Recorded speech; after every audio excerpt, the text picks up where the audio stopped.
This is Tom Fox. I would like to welcome you to a 5-part conversation with K2 Intelligence Fin on defining and building effective compliance programs. This podcast series is sponsored by K2 Intelligence Fin. In this conversation, I'm joined by Michelle Goodseer. Michelle is a managing director at K2 Intelligence Fin and has 25 years of financial crime compliance experience, which includes fraud, risk management, anti-bribery and corruption, corporate security investigation, sanctions, and AML program experience working with financial services industries and the U.S. government. She is a strong compliance professional with a focus on compliance program building, operations, analytics, and business intelligence. Prior to her role at K2 Intelligence Fin, Michelle served as Managing Director and Global Head of Anti-Bribery, Corruption, and Fraud for a European bank, where she was responsible for enterprise risk, bribery and corruption, fraud, risk management, investigations, and whistleblower programs. Joining Michelle is Gail Fuller. Gail is a Vice President at K2 Intelligence Fin. Gail focuses on developing, refining, and implementing K2 Intelligence Fin's quantitative and qualitative risk rating tools. She leads engagements focused on helping Fin's customers, jurisdictional and private clients understand their exposure to financial crimes risk and develop and implement strategies to mitigate those risks. Prior to joining K2 Intelligence Fin, Gail spent 8 years in federal government service focusing on combating illicit finance. In her most recent position at the Treasury Department, she deepened her experience in topics such as global AML, CFT standards, illicit financial topologies, global sanctions regimes, and intersection between illicit finance and national security threats. In this episode, I'm joined by Gail Fuller to discuss ongoing compliance through training.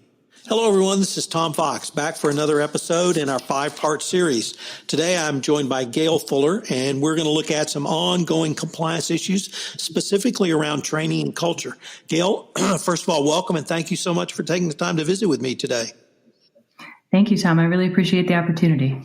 Gail, training is something that the Department of Justice has really moved to the forefront for compliance practitioners, and it's around effective training and tailored training. So I was wondering, how are you advising clients not only around those two key components, but other things that you see as key components of a successful training program? Thanks, Tom. I love that this is the first question because training really is something that's absolutely critical to any AML-CFT compliance program. And it's also something that's really near and dear to our hearts here at K2 Fin. You know, if we think about what makes a training program effective, I think we have to sort of step back and think about first, what is it actually even trying to accomplish? Because, you know, it's not just sitting in a classroom and learning what the policies and procedures say.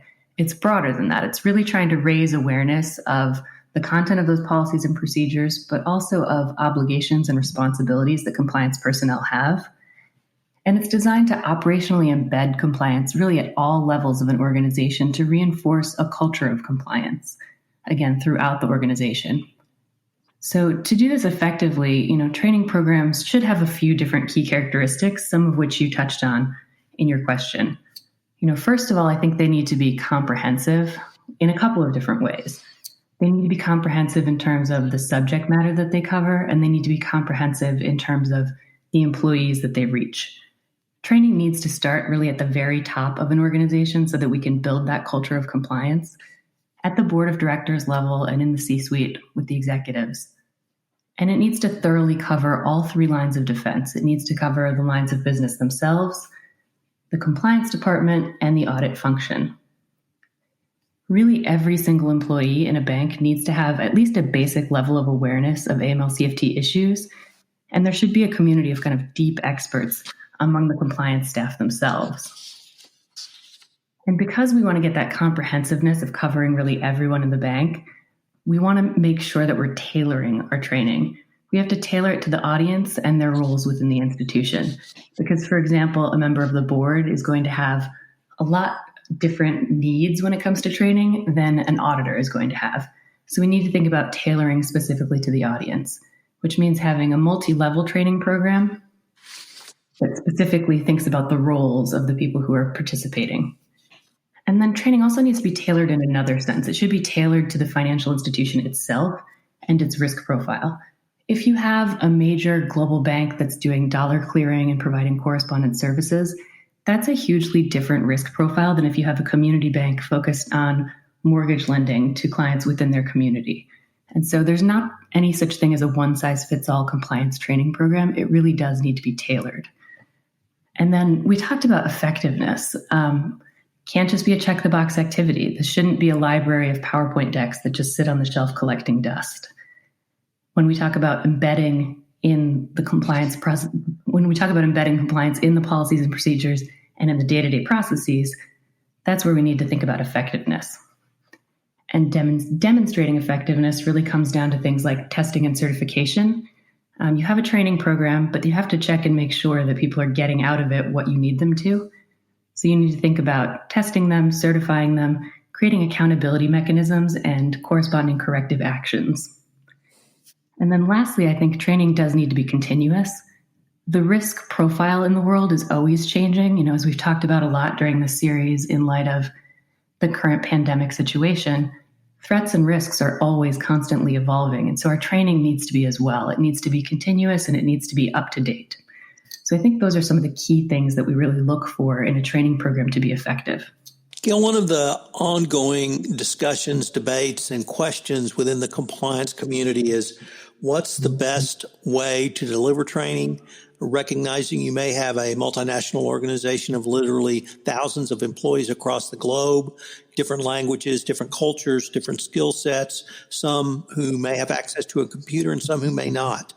How do you help organizations begin to think through the right blend of online training classes, live person training classes, and if I can now overlay the current situation with COVID-19 and the economic situation we're under? Yeah, Tom, that's a really great question. It's a hugely challenging time that we're in right now, really, truly unprecedented. This is a question that's been kicking around in the world for a while, but it's really brought to the forefront even more right now. How do we get that right blend of online and in-person training? So the regulators are pretty much neutral on how training is delivered. They care about the content and the results of the training. They don't really care about how it's delivered. And when we think about in-person and online training as our different options, they both have positive attributes to them that can help organizations build a successful and effective training program with the kinds of characteristics we were just talking about. Really, though, I think a blend of the two methods is probably the best because people learn in different ways. And because while I said, that they have positive attributes, each of those training channels also has sort of weaknesses and pitfalls that you have to work around as well. And a financial institution should really think about designing a training program holistically to take advantage of the benefits of each form of training while avoiding the drawbacks. And right now, as you mentioned, in the current crisis, it's particularly challenging. And so if it's not possible to have in-person training, we need to, but we would prefer to have in-person training for some things. We need to just make sure we're not letting sort of the perfect platonic ideal of a training program get in the way of training. Training still needs to happen, even if meeting in person is not possible. It's very clear that the regulators are expecting business as usual in that regard to be continuing. So if we talk through kind of the pros and cons of the two different training methods, I think online training, it's great in that it can be provided pretty quickly and sometimes less expensively, especially across, as you were talking about, a globally dispersed organization.